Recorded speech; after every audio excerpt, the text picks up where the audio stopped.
A timeline of what's been done.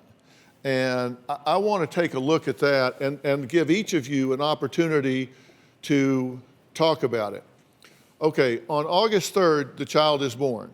Okay, so here we are just a short time after. Danielle refuses visitation. So Brandon files a writ of habeas corpus and the judge orders the visits to resume. So you tried to visit and you said no, and the judge said that you could do the visitation. Now that is a court record filed April 2nd, 2007. Then here we are 10 days later. Danielle interrupts Brandon's visitation, takes the daughter claiming she wasn't drinking enough. He told me that he would not feed my daughter in the middle of the night. I think she was about 8 months old or something like that. And he refused. He said he would not feed her. And she was used to breastfeeding at that time. So she came and got her?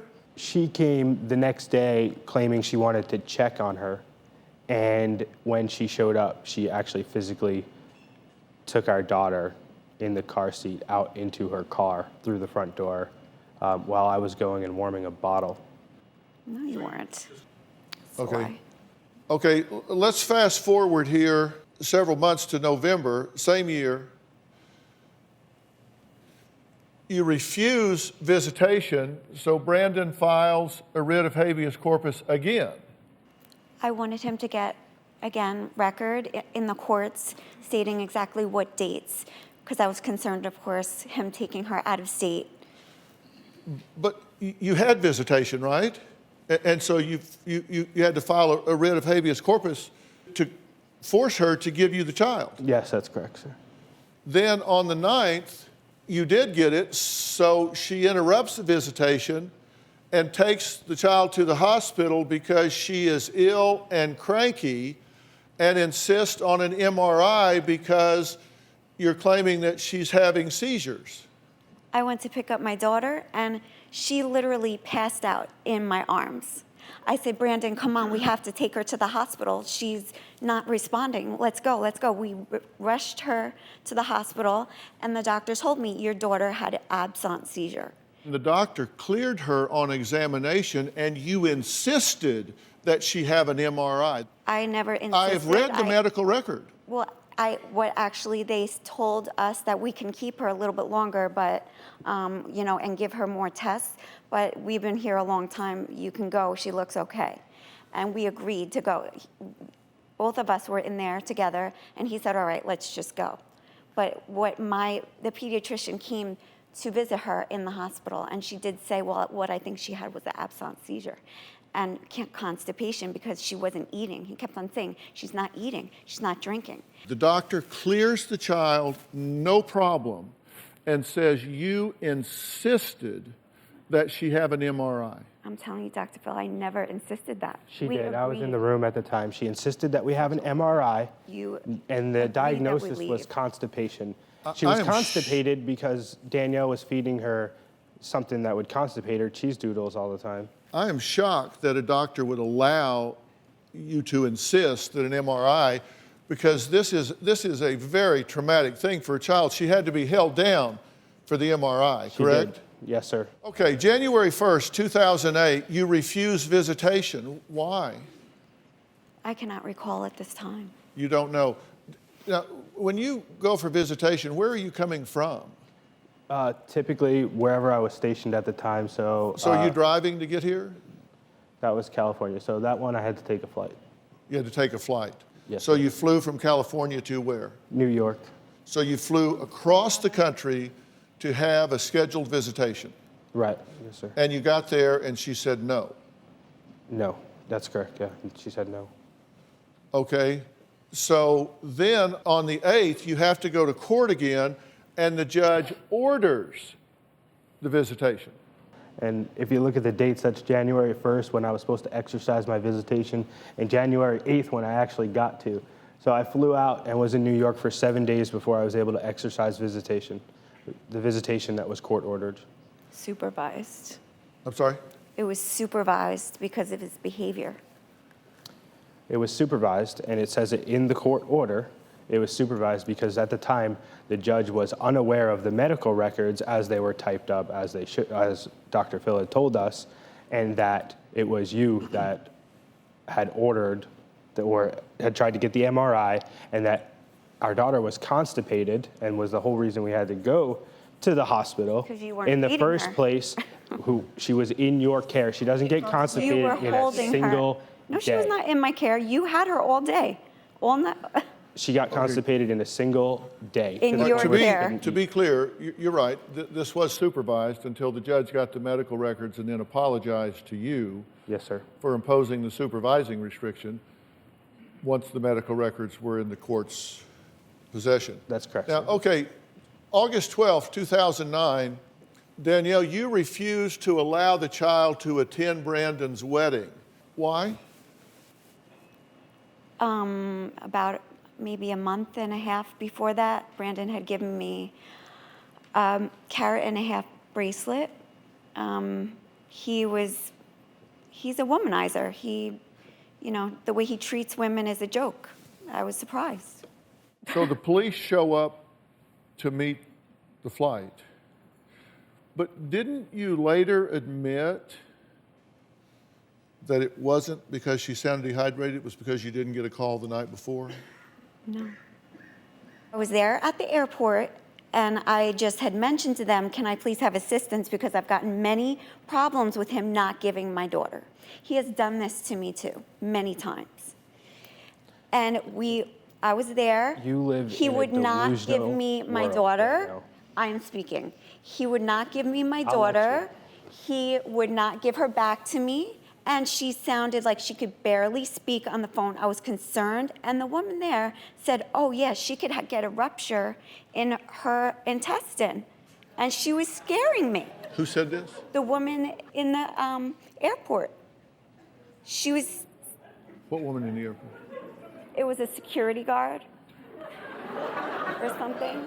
They were scaring me. So she goes, oh, I'm going to call the EMTs and make sure she is okay.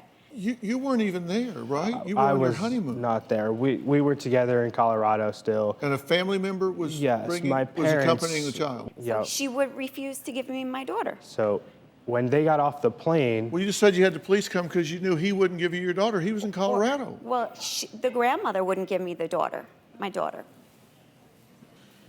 Okay, well, the child was fine. You did admit that you called the police because you got no call the night before. our wedding night, that we didn't have the flower girl call you. Yeah.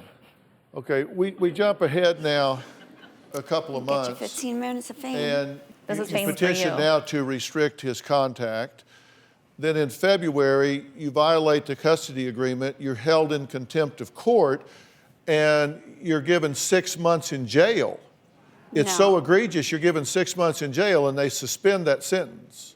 You recall this? No. You don't recall being held in contempt of court and given a suspended jail sentence? They never gave that to me. They never said I was to go to jail. They never said It that. was suspended. Here's what the This is very judge's order manipulated. said. By proof beyond any reasonable doubt, the respondent willfully violated said order. It is therefore ordered that the above-named respondent, you, hereby is committed to the Suffolk County Correctional Facility for a term of 6 months with execution of sentence suspended for a period of 1 year pending compliance with this order. With his mother. Because she also had gotten unheard of visitation every other weekend. You weren't aware of it, but you did appeal it. The seriousness of it, I was not aware of that jail term. They never said anything. You appealed it, Well, that was 2010, so and the I appeal guess- was denied. Okay, well, I appeal. How can you not be aware of it and appeal it? Wait a second, I don't remember appealing this, You were on your 6th lawyer at because this point. every time he came to town, I had to make sure I had representation, and Well- that judge was very derogatory towards me. Brandon is a womanizer. He sends me texts with sexual innuendo. One time, Brandon sent me a text stating on top. When I saw that, I knew what he meant. He is a married man, and I think that's very inappropriate. He would have an affair with me if I allowed it. I've tried to warn Desiree, but she won't listen. I think Desiree's in denial. Well, Brandon and his wife Desiree say his ex, Danielle, is trying to ruin their lives with bogus calls to police and CPS and court filings. Now, August 10th, Danielle tells the courts that Brandon threatened to kill her when she was 5 months pregnant. No action was taken. But you say he threatened to kill you? Yes. How'd that come about? I was on the telephone, and I was about 5 months pregnant. And we were discussing, he was drunk because he drank a lot to the point of puking. We were just discussing things, his father, and he said, if you ever, I had told him, you are never going to be the man that your father was. And he said, if you ever talk about my father again, I'm going to kill you. And I said, are you kidding me? I'm 5 months pregnant, and you just threatened a pregnant woman to kill her. And I said, I've got to go. I called 911, and they told me to go and file a restraining order. Where were you? I was in my home. Where? And he was in New York? Carolina. Yeah, Where were you? North Carolina. He was in North Carolina and you called 911? I was pregnant. I was scared. He was 1,000 miles away. He's driven like in 12 hours to my house. It's nothing to him. Okay. I thought you didn't know till she was 8 months pregnant. This came out during the custody hearing in He lied. 2010. He's a liar. So this is the first time I had heard about it was actually on the stand when I was attempting to get full custody of our daughter. So that was the first time that I have ever even heard a claim about that was in 2010, apparently 4 years after it had happened. So I'm pretty sure that the timeline doesn't match up in the first place. And second of all, why didn't I hear about it for 5 years if that was the case? So this is, once again, another delusion of Danielle's. You say you're feeling attacked. Let me tell you something. A friend will tell you the truth. And I am telling you the truth. I'm telling you the truth because if you will stop this behavior, your role in your daughter's life will do nothing but get bigger. Your access to your daughter will do nothing but get broader. Your role in her life will do nothing but grow. If you continue this behavior, it can actually become so small as to be non-existent. I'm telling you the truth as much as you don't want to hear it because I'm expendable. You don't have to like me. You can leave here and tell everybody what a no-good son of a bitch I am. That's okay. I don't have the need to be loved by strangers. If I've told you the truth and it causes you to have a better relationship in your daughter's life, then I've done my job. And that's what I want to do. What you're doing is not helping you in your relationship with your daughter. You don't have to be friends with him. He may be a complete jerk off camera. I don't know. I don't care. What I'm wanting to do is expand your relationship with your daughter. What do you hear me saying? I was threatened by him, and there were many horrible things that happened to me, and I'm concerned about my daughter, and I just don't see it that way, sir. I'm sorry. Okay, so you think what you're doing is working? I'm trying to find a way for some protection for me. That's all I'm trying to do, and my child. Okay, well, I can tell you this. You've called him out on national television. So if he ever does anything to you, anything ever happens to you, this is the first place they're going to come looking. It's the first place they're going to come looking. Your job's to make sure she stays okay. So, Ariva reaches over and pats you on the hand and you jerk your hand away from her. Boy, lady, let me tell you something. You need to reassess your thinking. Do you have a story or a question for me? Click the link in the description and tell me what in the world is going on.